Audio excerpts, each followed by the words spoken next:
तबूक शहर के अंदर जब नबी करीम सल्लल्लाहु अलैहि वसल्लम तबूक के लिए आए थे, ग़ज़वे तबूक में सन 9 हिजरी के अंदर, तो आप सल्लल्लाहु अलैहि वसल्लम ने यहाँ पे 20 दिन तक नमाज़ पढ़ी थी अपने सहाबा किराम के साथ, जमात के साथ। आप सल्लल्लाहु अलैहि वसल्लम ने यहाँ नमाज़ पढ़ी थी और ये मस्जिद को हज़रत उमर बिन अब्दुल अज़ीज़ ने सन 98 हिजरी में इसको अपने दौर खिलाफत में बनवाया था।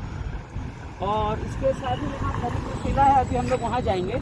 और इधर करीब में ही एक सहाबी हैं, उनका नाम जुनादा है, जुनादा रज़ी अल्लाह ताला अन्हु, उनकी कब्र भी है, लेकिन कुछ आसार बाकी नहीं। कुछ कहा जाता है कि उनकी कब्र है, कहाँ पे है, लेकिन मस्जिद के ही आजू बाजू में एक दरख्त, वहाँ देखिए एक दरख्त है और ये बाउंड्री भी की गई है।